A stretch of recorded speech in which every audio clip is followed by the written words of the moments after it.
Olá a todos, estamos aqui com o nosso convidado de hoje do podcast o Núcleo de História da Universidade do Porto, o Café com História.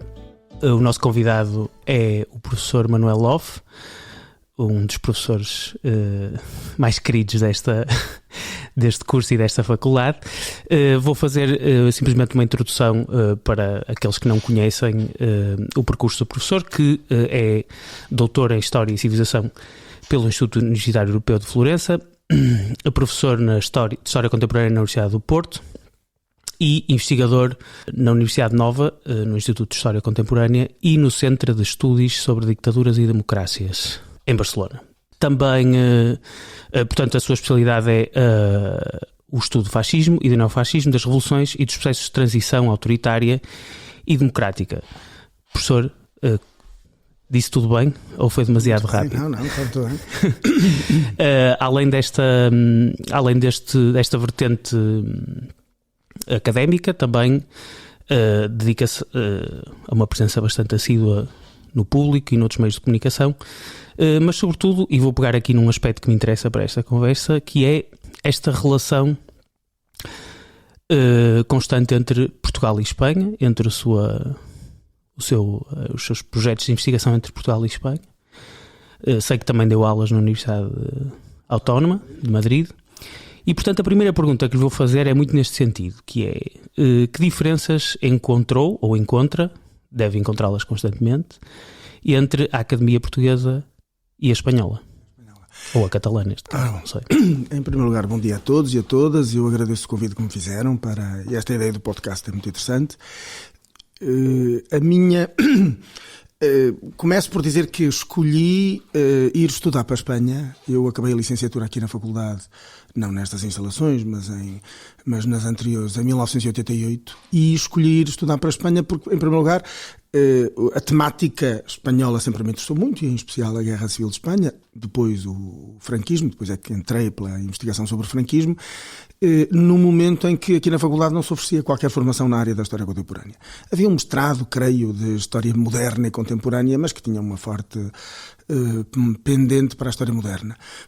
Além do mais, nenhum dos docentes do Departamento de História fazia investigação na história do século XX. Depois fizeram, mas não naquele momento. Estamos a falar de 1989.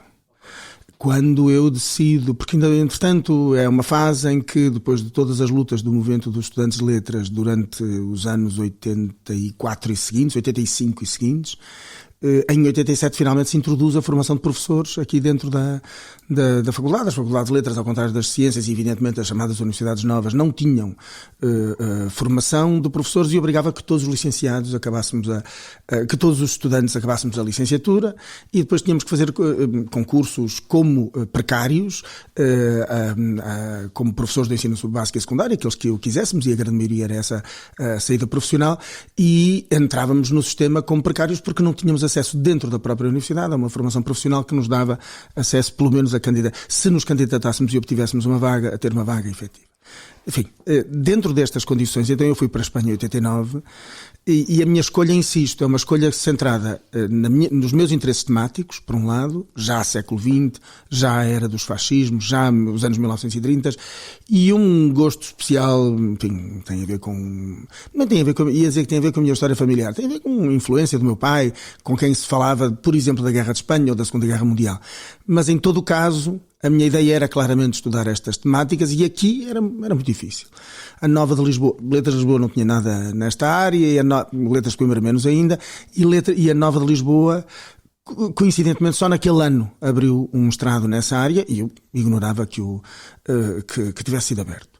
Em 1989, eu nem sei se o Medeiros Ferreira já estava doutorado, o Fernando Rosas não estava, só estará em 1990, o António Reis não, porque dava aulas na Nova e só anos mais tarde, acabará o doutoramento. Em suma, para estudar o século XX do ponto de vista político e a era dos fascismos, havia muito pouca gente que o estivesse a fazer. O António Costa Pinto estava nesse preciso momento a fazer o doutoramento ainda, e demoraria anos, também no Instituto Universitário Europeu.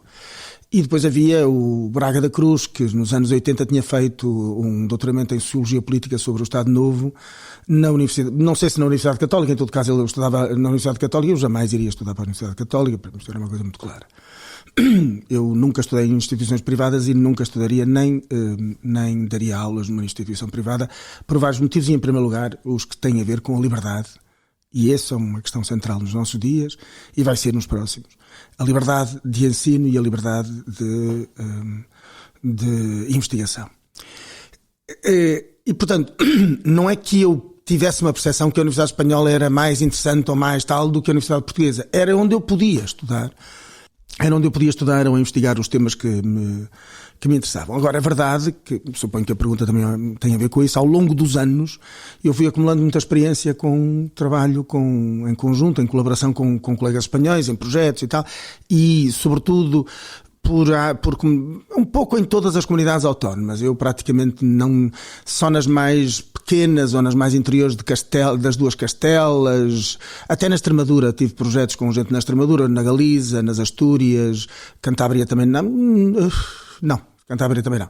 País Basco, Aragão, País Valenciano, Catalunha, Andaluzia, por todo lado. E nesse sentido é verdade, eu devo ser dos historiadores portugueses que mais saída tenho em Espanha e mais contactos tenho. Ajuda o facto de eu me ter tornado praticamente bilingue em espanhol. Ainda não me tornei bilingue como aquele que me está a entrevistar em catalão, isso é verdade. Não dá para aprender as línguas todas. O que é que eu acho? A Universidade Espanhola é muito... Bom, depende das universidades. Não há uma universidade portuguesa e uma universidade espanhola. Não é excessivamente diferente da portuguesa. Nas coisas boas e nas coisas más, é mais informal do que, claramente mais informal do que a portuguesa. Todos os estudantes tratam os seus professores por tu e os professores sempre trataram os estudantes por tu identicamente.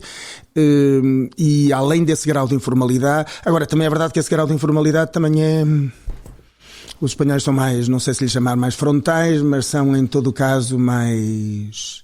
É mais fácil saltar diretamente para o conflito, para o confronto, não é conflito, numa universidade espanhola do que será aqui. O que também é um resumo da personalidade, ou seja, do dia-a-dia em Espanha, da sociedade espanhola. Eu não queria cair em estereótipos, mas, é um bocado. Mas de alguma forma pode ser isso.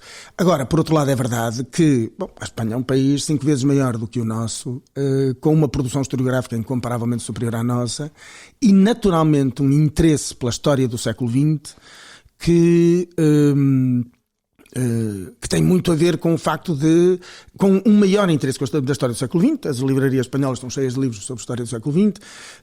Nós tivemos esse fenómeno só a partir do 25 de Abril, necessariamente, porque era muito difícil fazer investigação e publicação em Portugal sobre a história do século XX durante a ditadura.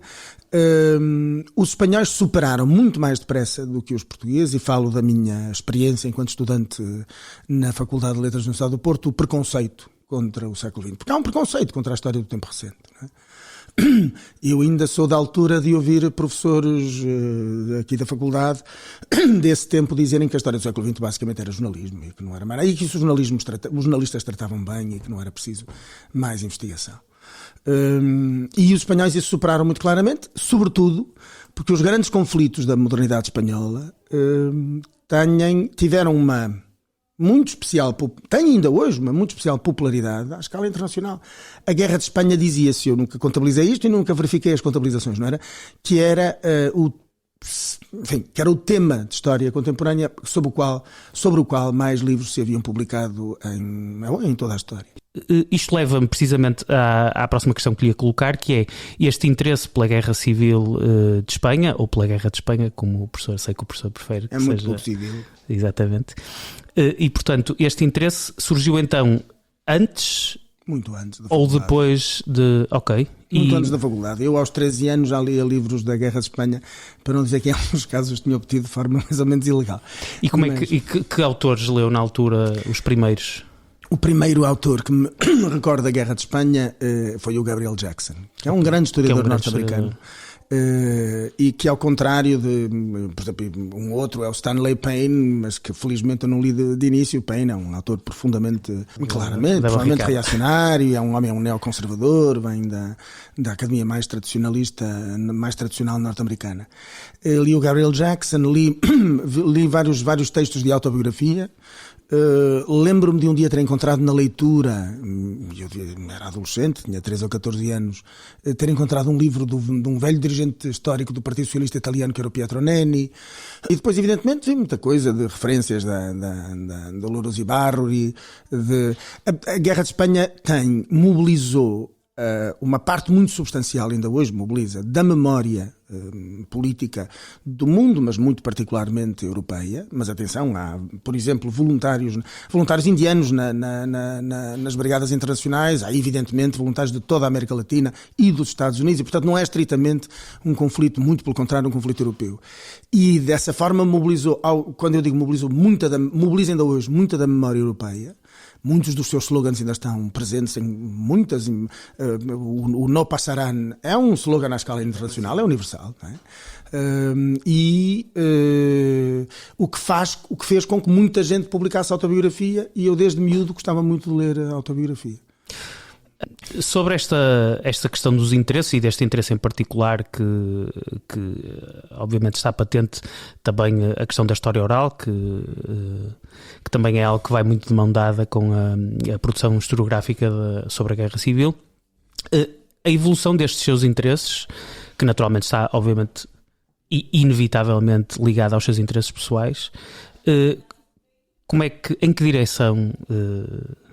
Que direção foi tomando os seus interesses historiográficos? Porque foi mutando ao longo do tempo, como pode ser, se estivermos a ler o seu currículo, percebemos que há uma evolução e até nos seus artigos, aliás, que são vários, publicados em revistas importantíssimas. Sei lá, eu apontei aqui o Avance catalão, o Ler História e a Análise Social em Portugal, ou a revista Ayer, por exemplo, também muito importante em Espanha. Mas estes interesses, de que forma foram evoluindo, e como é que os seus interesses pessoais e os seus interesses historiográficos se foram interligando e relacionando? Ok.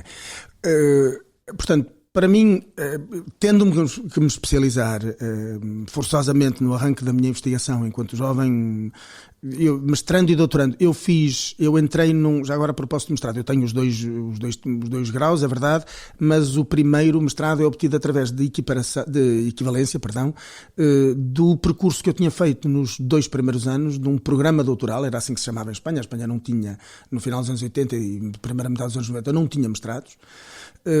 E tinha nos programas de doutoramento tinha uma primeira fase que constava de 2 anos, que terminava com a apresentação de um trabalho de investigação, que eu fiz em termos até maiores do que uma tese de mestrado que habitualmente se apresentava em Portugal, e portanto eu começo o doutoramento logo em 89 para estudar salazarismo e franquismo em Espanha, Universidade Nacional de Educação à Distância.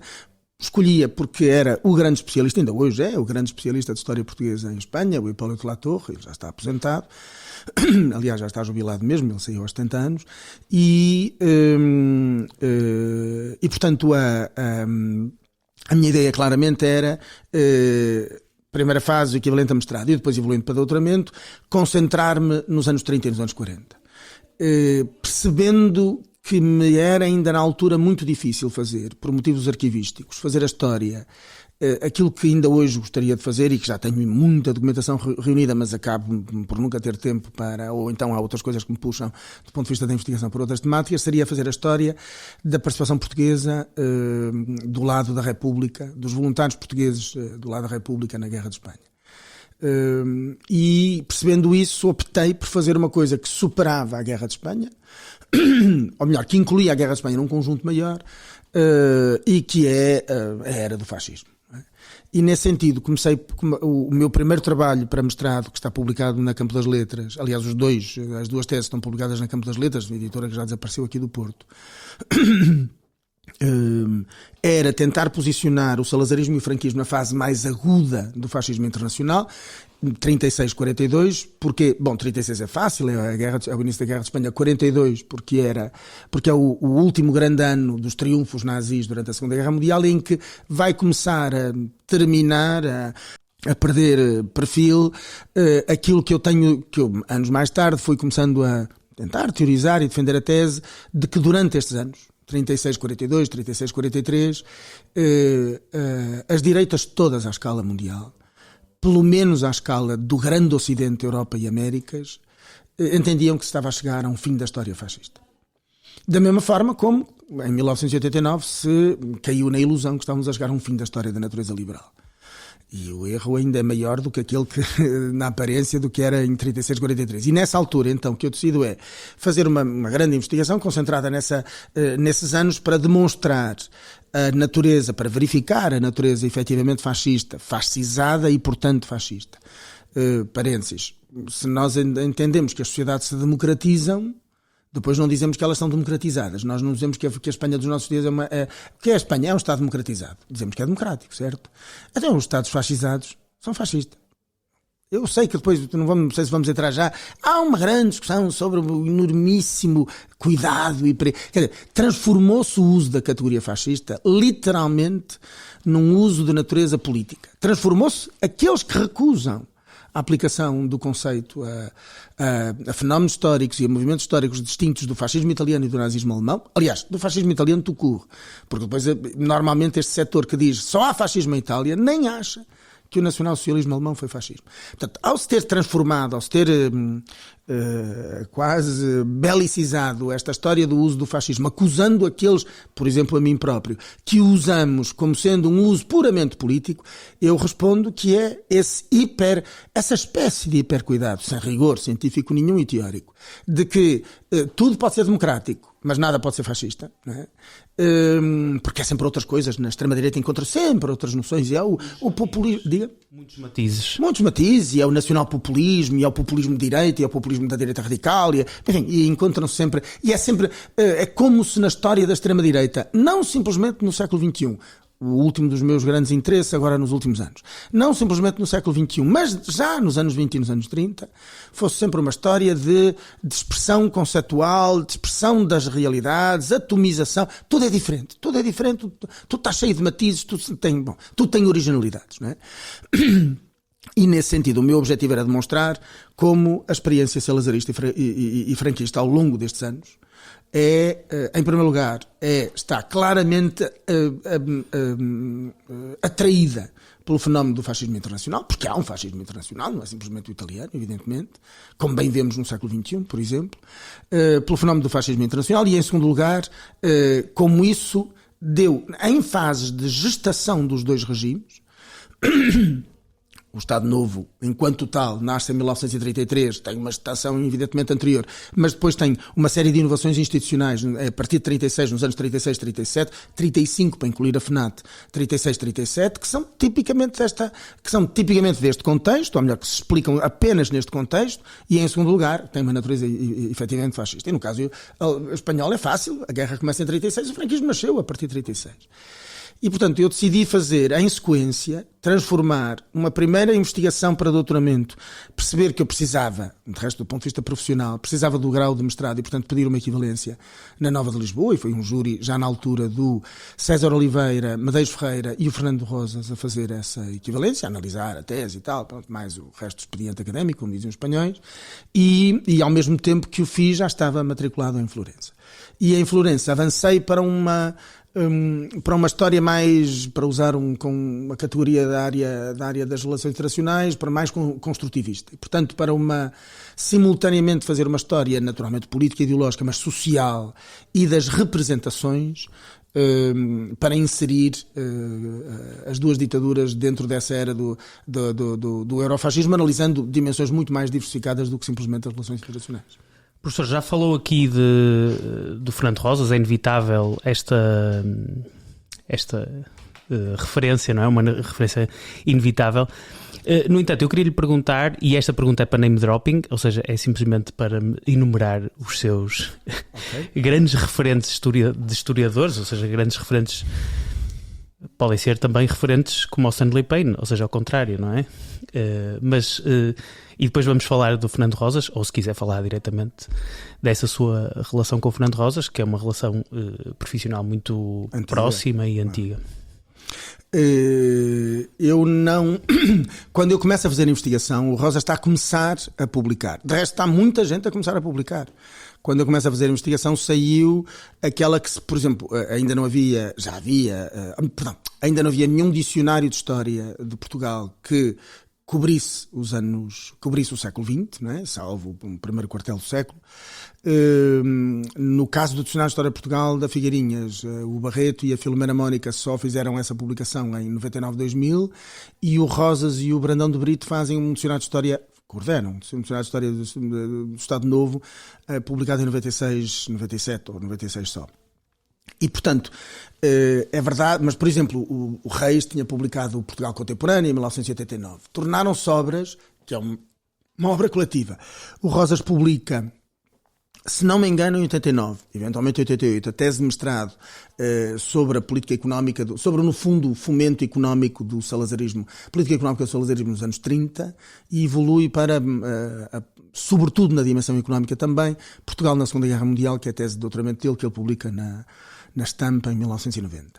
É verdade que se tornaram obras de referência para mim, sobretudo do ponto de vista de contextualização, mas sem me tomarem como arrogante, mas mais gostaria eu como um átomo solto, eu nunca fui de escolas.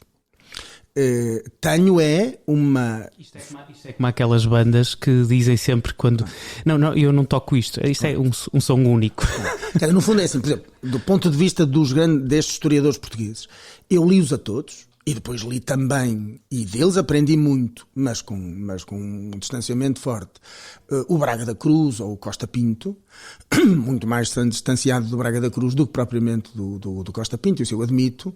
O resto do Costa Pinto só começará a publicar depois o primeiro livro, que é já não sei se é tese de mestrado, se é portanto, o Salazarismo nas Ciências Sociais, que é assim que se chama, também na Estampa é de 1992, e eu já na altura tinha tomado as minhas opções de investigação.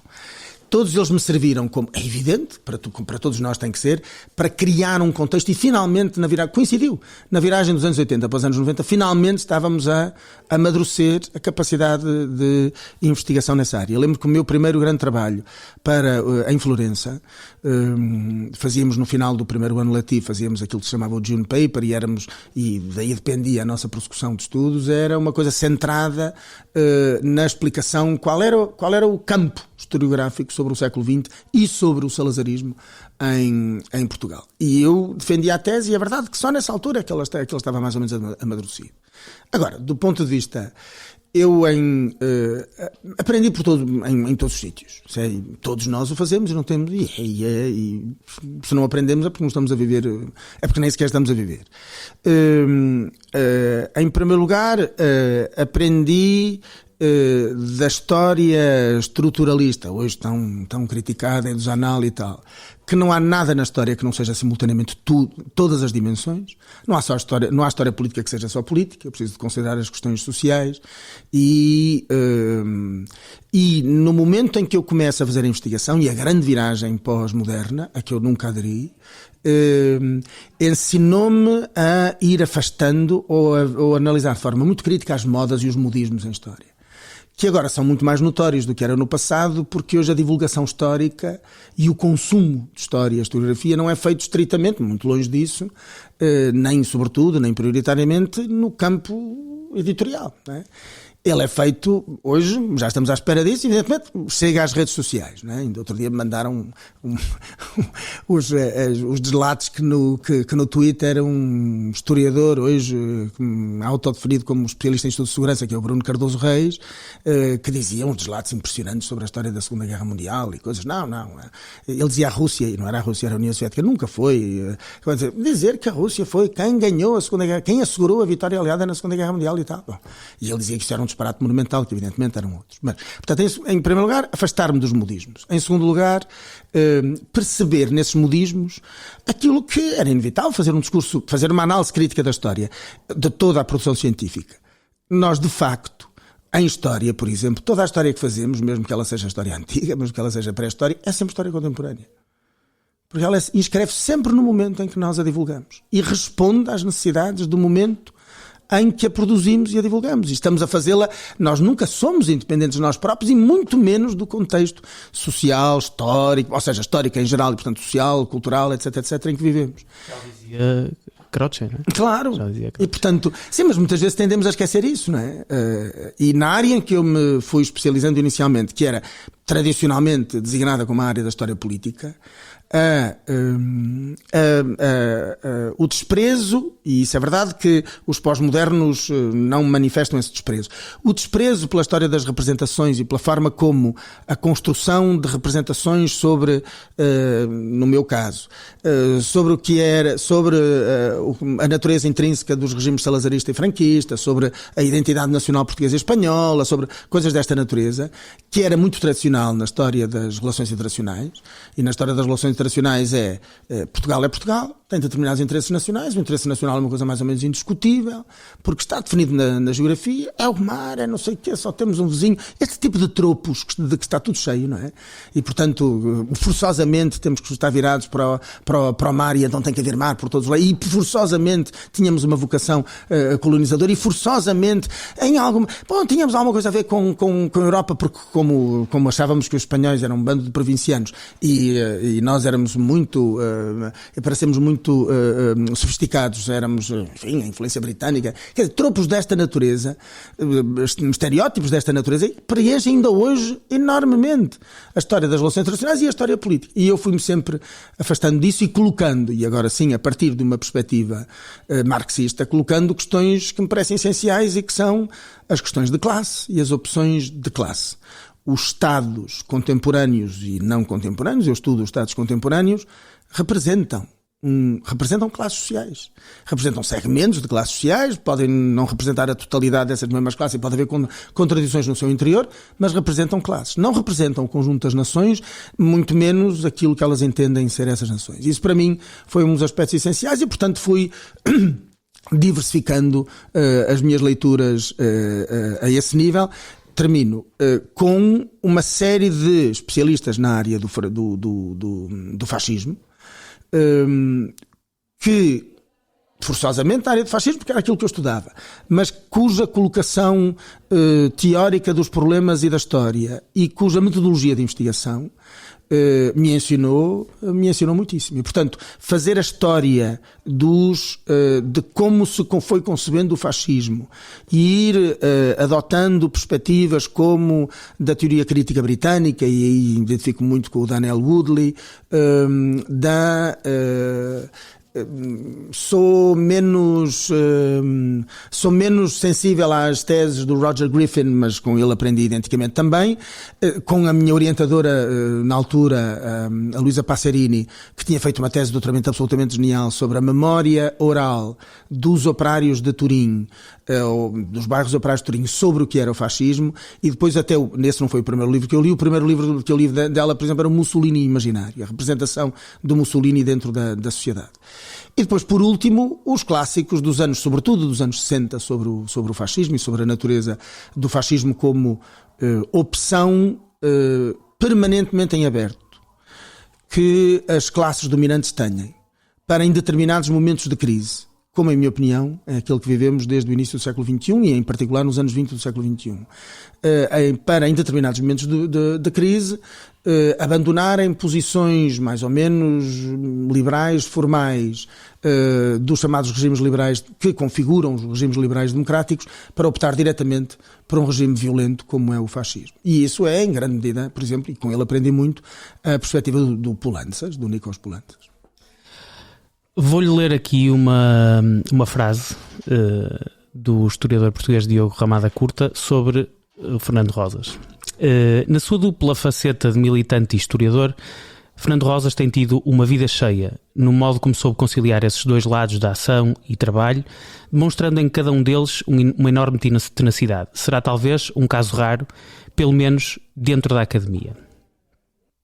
Sem ser uma pergunta de exame,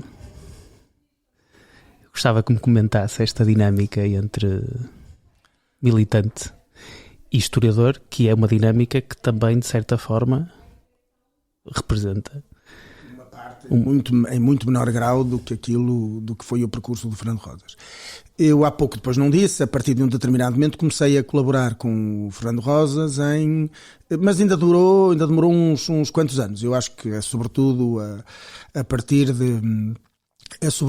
do momento em que eu começo já antes, mas enfim, que eu entro no Instituto de História Contemporânea, e o Rosas na altura ainda era o diretor do Instituto, em 2008, que a minha colaboração e a minha relação com ele se intensifica.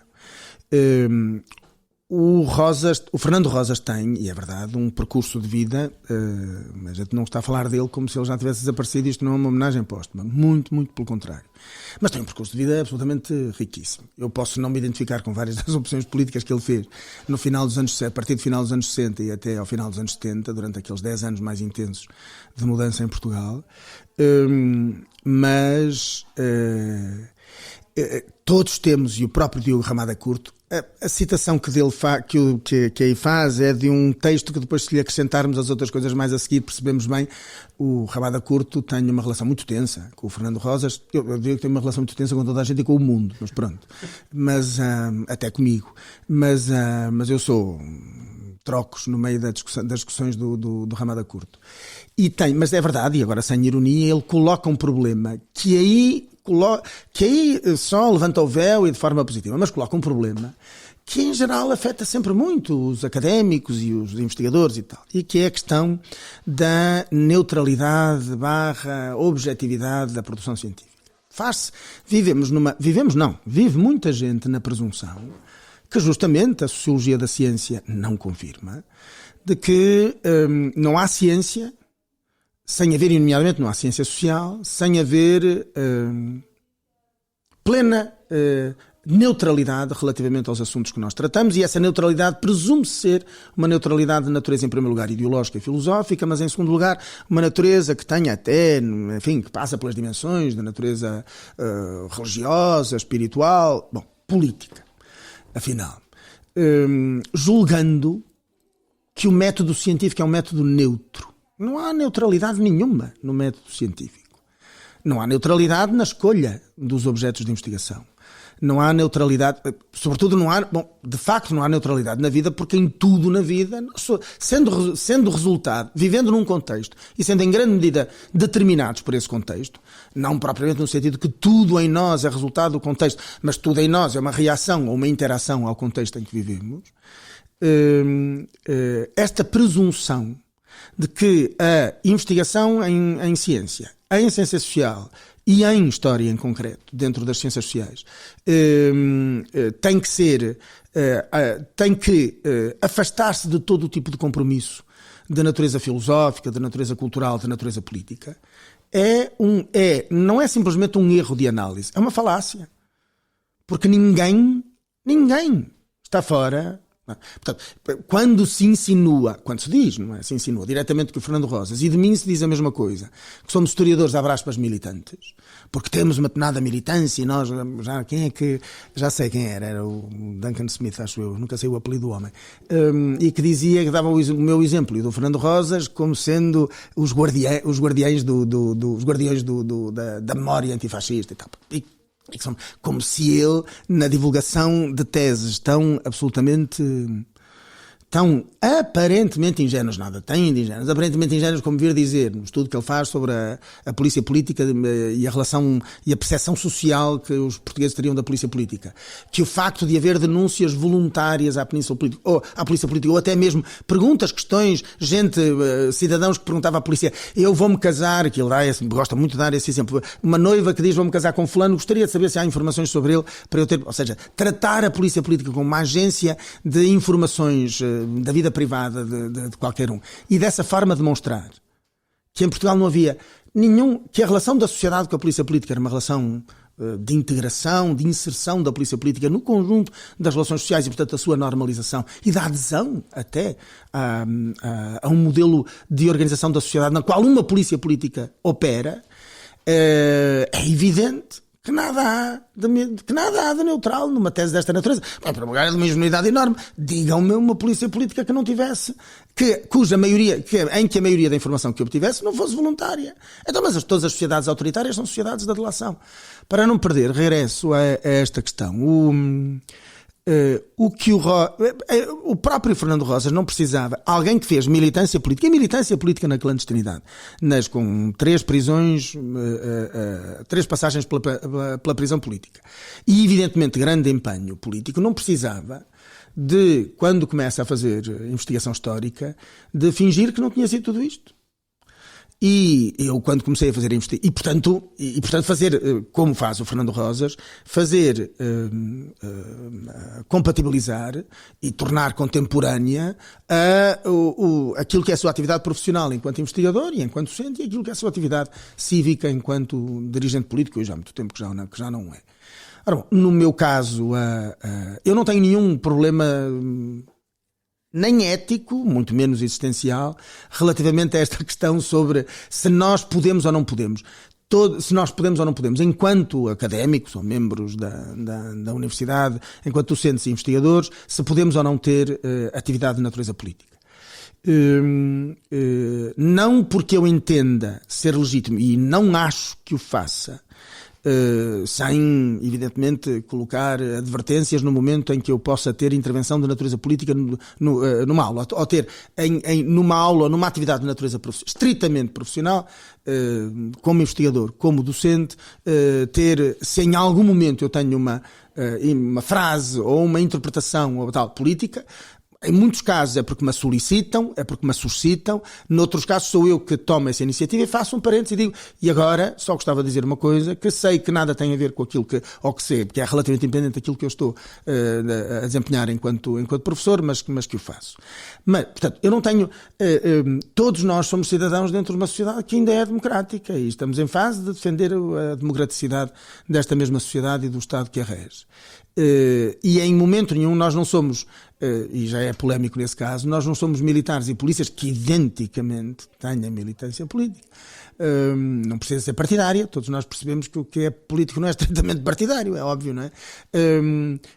E portanto eu não estou impedido, nenhum de nós está impedido de ter atividade cívica e empenho cívico, nomeadamente naquilo que me parece ser um valor que ainda é consensual dentro da sociedade portuguesa e que está consagrado na Constituição, que é a defesa da liberdade de ensinar e que é a defesa da natureza democrática da nossa sociedade. O professor ou seja, isto que estamos a falar leva-nos invariavelmente à questão do mediatismo. Eu sei que o professor se vai rir desta pergunta, mas o professor é consciente que é, sem dúvida nenhuma, um dos professores mais mediáticos desta faculdade. Não sei, mas honestamente não sei, há outros que também não são, mas tudo bem. Mas nós sabemos que sim. Mas neste momento, agora no último ano, eventualmente sim. A questão, ou seja, que me parece pertinente aqui e que há bocado abordava também relativamente a esta questão do Twitter ou de outra rede social qualquer, que é o papel do historiador e da história nesses meios de comunicação que não são académicos, não é? Que não são de divulgação académica, mas sim meios de comunicação que qualquer pessoa... Generalistas. E, portanto, qual é o papel, e aproveitando esse fator de mediatismo que eu já vi algum debate seu na televisão e vi qual é a sua posição nesse sentido, mas há quem não tenha visto. E a pergunta era muito portanto, nessa direção, que é qual é a posição, que papel é que deve ter o historiador, se calhar vou utilizar esta frase que pode ser problemática, é na defesa da história, não é? Bem, em primeiro lugar, se é um bom historiador, como eu espero sê-lo, é usar a perspectiva histórica na interpretação dos acontecimentos do presente. Em muitos casos... Bom, primeiro contexto. Eu comecei há anos atrás, em determinado momento, em 2008, fui chamado para o chamado comentário político na RTP. E era uma coisa irregular, não irregular não, mas uma coisa espaçada, uma vez cada 15 dias, etc. no qual, logo desde aí, eu insistia sempre. Chamavam-me para desde política nacional até política internacional, mas sobretudo política internacional, e eu insistia sempre em fazer o enquadramento histórico, porque é inevitável, a informação que eu tenho é sobretudo essa, não é? O que me parece superficial, ligeiro, no chamado comentário, nos comentaristas dos nossos dias, os nossos desde sempre, é uma análise presentista do presente. Ainda por cima, com esta capacidade, ou melhor, com esta capacidade, sim, com esta incapacidade, assim é que é melhor dito, é que é mais bem dito, incapacidade de muitos destes intelectuais mediáticos em resistirem à profecia e à leitura das bolas de cristal do futuro. O que é que há, quando nos perguntam o que é que acha que vai acontecer, eu digo sempre, eu sou historiador, estou interditado de andar a adivinhar o futuro. Eu digo é que com os dados do presente se podem procurar, de resto nós sabemos, se podem procurar aquilo que podem ser 2 ou 3 tendências para o futuro, não é? De resto nós sabemos isso, não há leis deterministas em ciências sociais, muito menos há na história, não é? E por mais que eu diga sobre que muitos de nós digamos, diga-se passagem, aliás, que no século XXI se repetem algumas das características que estavam presentes nos anos 20 e nos anos 30, momentos de degradação da primeira grande crise dos sistemas liberais e de avanço dos sistemas de natureza fascista, nós sabemos bem que os contextos são diferentes e portanto têm que ser analisados de forma diferente. Foi a propósito de uma, não polémica, mas de uma intervenção minha, de uma recensão minha na análise social, sobre a obra do Filipe Ribeiro de Menezes, a biografia política do Salazar, que saiu em 2010, que no Público em 2011 me convidam para começar a escrever. Eu devo dizer que em ambos os casos, nas televisões e nos jornais, gostaríamos todos de acreditar que nos convidam pela qualidade que temos. Eu também sei que nos convidam pela natureza, pelo potencial polémico e controverso que nós possamos ter, não é? Porque a controvérsia é, já o sabemos, a carne de que se faz muitas destas coisas. Eu espero que a tenha usado de forma minimamente seletiva. É verdade que em determinado momento fui eu que iniciei uma controvérsia, não próprio. O Filipe Ribeiro de Menezes nunca me respondeu às recensões, e nem tem nada que responder às recensões. Várias vezes escrevem-me, fiz uma recensão, um livro seu, não quer entrar em debate. Eu escolho os debates em que entro a entrar. Não tenho nada que aceitar todos os debates. A polémica, sim, mas precisamente, e que era precisamente a pergunta que lhe queria fazer a seguir, que era sobre isto, que é um tema absolutamente maravilhoso em termos historiográficos, mas o que eu queria dizer é que é verdade que a polémica é uma das suas grandes. Já estamos nos estereótipos, como os espanhóis começam uma discussão e meia hora depois uma guerra civil e eu não sei, mas pronto. O que me leva a essa. O que eu não fujo é a polémica. Exatamente, o que não foge é a polémica e portanto essa tal relação direta que tem com os meios de comunicação e que ainda agora citou alguns, levou-o na altura a ser protagonista portanto, de um dos debates, provavelmente o debate historiográfico mais intenso em praça pública, não é? Em esfera há muitos debates historiográficos, mas aquele em praça pública. Claro, um antigo professor meu e colega daqui da faculdade, que tenho um enorme respeito por ele, o professor Armando Carvalho Homem, dizia que foi a mais longa, porque durou 3 meses consecutivos, a mais longa controvérsia historiográfica. Ele dizia que pelo menos dos últimos 50 anos. O professor Armando Carvalho Homem ainda foi meu professor. Ah, sim? Ainda foi meu professor.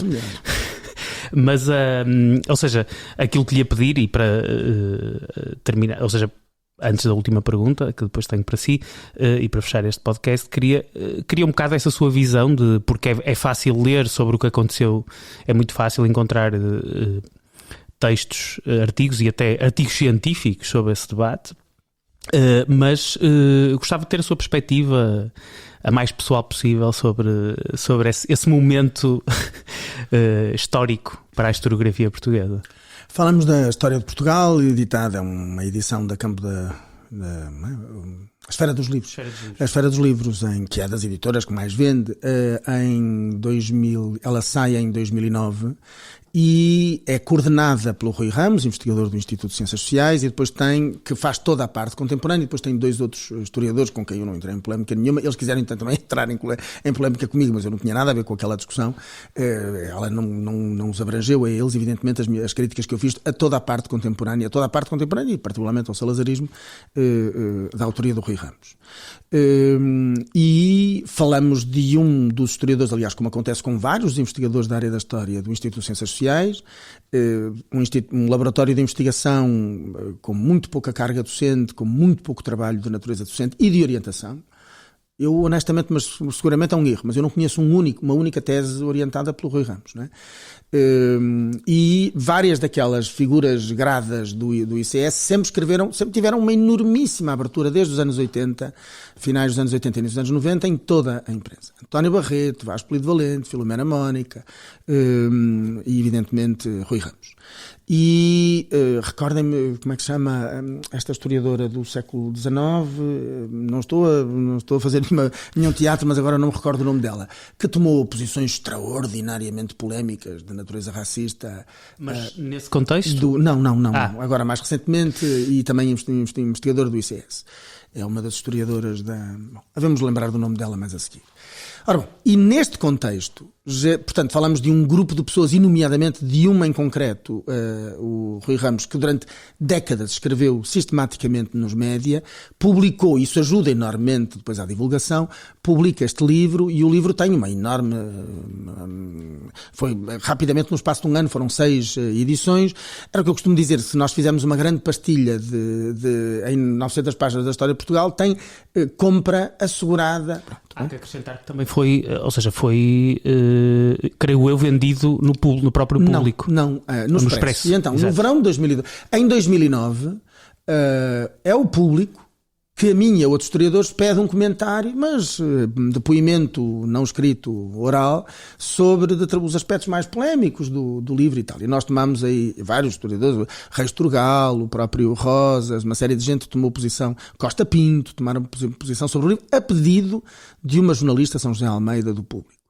Quando em 2012, ao fim de 6 edições, o Expresso decide oferecer o livro durante o verão aos fascículos, eu contactei, conto aqui a história, eu contactei um jornalista do Expresso dizendo que eu gostava de fazer um artigo polémico sobre, ou melhor, gostava de polemizar sobre isto, se vocês estiverem de acordo. E demoraram, coisa que me surpreendeu, isto é fim de julho, início de agosto, e demoraram 15 dias a responder. E ao fim de 15 dias disseram que preferiam não. Eu, aliás, tinha-os posto à vontade para só escrever no final da saída de todos os fascículos. E, portanto, para não, abre aspas, atrapalhar a divulgação daquilo. Disseram-me que não. E eu disse-lhes, bom, vocês sabem, eu escrevo no Público, posso optar por não escrever durante as férias de agosto, vou optar por escrever. Pronto. Portanto, escrevi 2 crónicas seguidas, com 15 dias. Sempre, mantive durante toda a polémica, não me lembro de ter escrito fora, sim, no Expresso, não me lembro de ter escrito fora da minha regularidade. E acho que foi uma postura naquela de eu não vou estar aqui a apagar fogos permanentemente e tal. E fiz, e acho que eu deveria fazer, uma crítica. É verdade, eu consultei com colegas meus sobre se eles achavam importante ou não, e é evidente, em vários casos me empurraram muito para o fazer, porque se trata de uma... Enfim, demoraria aqui muito tempo e, portanto, eu não vou analisar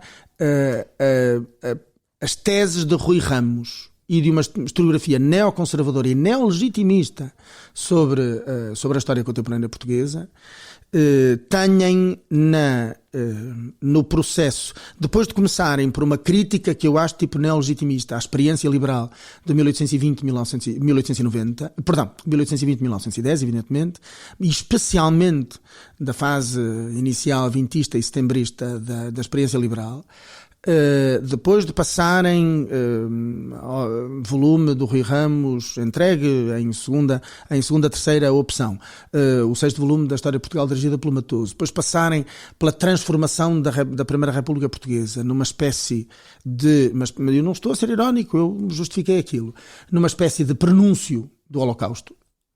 O Ramos tem a tese de que a perseguição aos jesuítas, entre outros, dentro da Igreja Católica, se assemelha, é a criação das condições, a criação de várias, configura várias das condições pelas quais depois, a partir de 1933, Hitler desencadeia o processo do genocídio dos judeus e dos ciganos.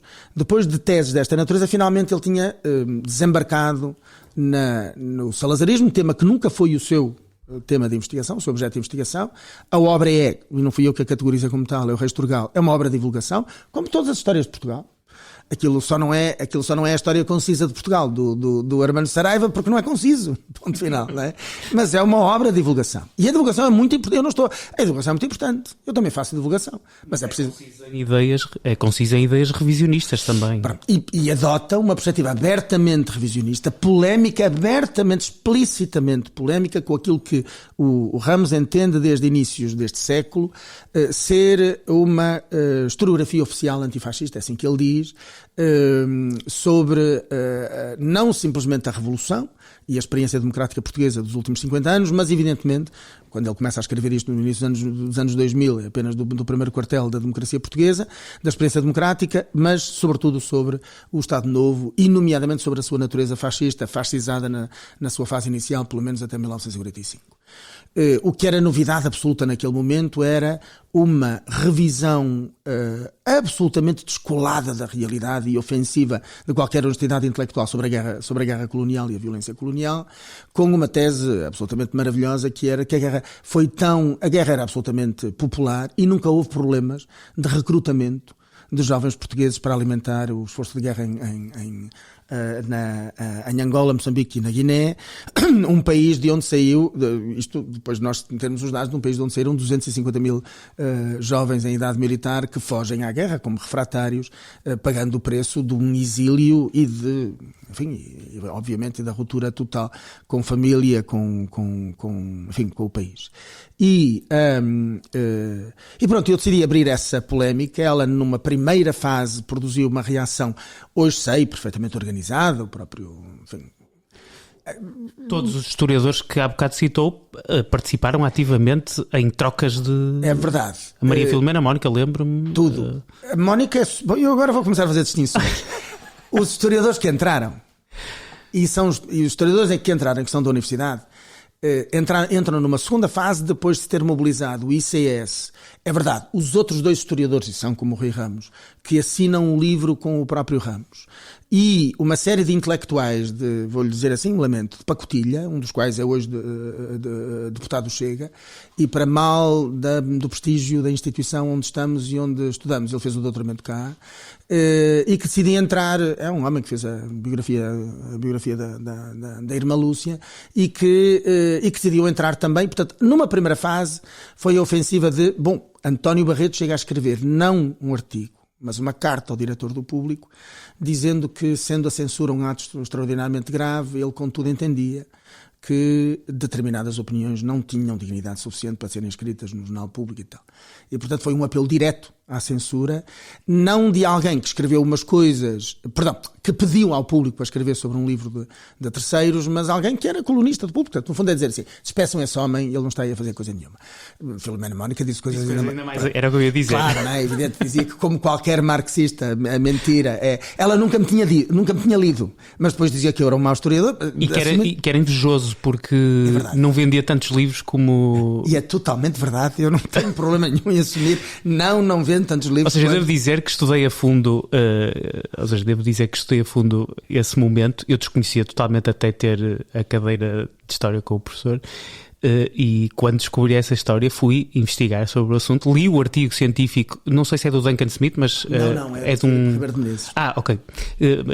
O Verão Quente de 2008. O Verão Quente, exatamente. E aí, só parece, o Filipe Ribeiro de Menezes, é verdade, eu discordo das conclusões daquele artigo, mas em todo caso ele assume logo desde o início que tem motivos, de dor contra mim pelo facto de eu ter publicado em 3 lugares diferentes recensões sobre a biografia política dele, e que ele entendeu na altura não responder e não sei o quê. Portanto, ele, apesar de tudo, demonstra aí os seus interesses. Pronto. E só numa segunda fase, portanto, e é verdade, todos estes que entram de início, praticamente ninguém é historiador. Isto é revelador. E há um levantamento de rancho corporativo e institucional do ICS contra gente ou que trabalhava e já não trabalhava, ou que ainda trabalhava no ICS, relativamente a mim, contra a minha posição. Mas uma coisa extraordinariamente hostil, gente à minha volta a dizer, a perguntar se eu estava de férias. Foi um ano em que eu fui trabalhar ao Brasil e depois de regresso entre um texto e o outro, porque eram 15 dias, não é? E depois as pessoas estavam muito preocupadas e eu sobrevivi bastante bem. E depois, numa segunda fase, e aqui posso dizê-lo publicamente, não pedi rigorosamente a ninguém que interviesse. Houve pessoas que, contudo, me escreveram ou me telefonaram dizendo eu gostava de entrar, a ver se falas com o público, ou foram as próprias pessoas a falar, não é? E nesse sentido é verdade, entre outros, tomando uma posição que não era claramente favorável a mim, porque eu não divido as coisas desta forma, mas claramente contrária à obra do Ramos e à reação absolutamente ultramontana que... Eu estava a lembrar da Irene... A Irene Flunzer Pimentel não faz parte desse grupo e decidiu meses mais tarde tomar uma posição salomónica. Sim, assim um bocado... Sim. E é melhor não acrescentar mais nada sobre isto. Mas entrou Fernando Rosa, José Neves, sobretudo Reis Trugal, que escreveu 2 vezes, e uma série de outras pessoas, entre outras sobre a guerra colonial, e muito bem, a própria Dalila Cabrita Mateus, autora da melhor tese, do melhor livro sobre a polícia política na guerra colonial, e que era uma mulher que eu devo ter visto uma vez ou duas na vida, não é? E que me escreveu dizendo eu enviei este texto para o público e tal. E em todos estes casos, demonstrando a má fé historiográfica e intelectual da obra do Ramos, que contudo tem uma enorme... Eu gostaria, para mim o que é mais importante em toda esta discussão e não é simplesmente a construção de uma narrativa revisionista que procura deslegitimar a fonte, aquilo que é a identidade da nossa democracia como sendo construída na luta contra o autoritarismo salazarista e na luta contra o colonialismo. Isso para mim é o essencial desta obra. E em minha opinião produz, eu acho que a obra do Ramos, não esta em concreto, mas muitas das suas... O Ramos escreveu durante anos, expresso, público, agora no Observador, é um dos fundadores do jornal Observador, tem de resto funções profissionais dentro do jornal e teve saída, evidentemente, não tanta saída quanto isso nos meios de comunicação audiovisual, nas televisões, mas alguma durante bastante tempo. E, dizia eu, aquilo que me parece essencial nomeadamente numa série de artigos que ele depois, no Independente, que ele depois compila em 2004, não sei se chama Uma Outra História, confesso, eu cito várias vezes o livro, mas agora não me recordo qual é o título, no qual, fundamentalmente, eu creio, o Ramos ajudou a construir um maître à penser, como diziam os franceses há 100 anos atrás, é o mestre intelectual de toda uma geração que descreve a nossa democracia como estando ainda hoje, nem há 25 de novembro que seja melhor do que 25 de abril, chama-lhe canhota, é uma democracia nesse sentido sectária que não admite as posições conservadoras dentro das quais as direitas, eles falam em direitas abertamente, as direitas não têm direito de cidadania, segundo eles dizem, como evidentemente as esquerdas têm, e que fazem uma crítica daquilo que foi a direita tradicional portuguesa, clássica, direita democrática clássica, de Sá Carneiro e Freitas do Amaral, acusando-a de terem compactuado com a criação de um regime desta natureza. Eu hoje acho, e vou publicar, vai sair agora dentro de dias, na Tinta da China, uma obra coletiva dirigida por mim e pelo Miguel Cardina sobre 50 anos de memória, ou seja, como é que ao longo dos 50 anos de democracia, em determinado, por segmentos, a sociedade portuguesa se lembra ou descreve e narra a Revolução, e eu sustento no artigo que faço sobre as memórias reacionárias da Revolução, que o Ramos abriu caminho, no fundo, àquilo que é a emergência de um pensamento de ultradireita que se articulou no Chega. Eu com isto não estou a dizer que o Ramos é inspirador.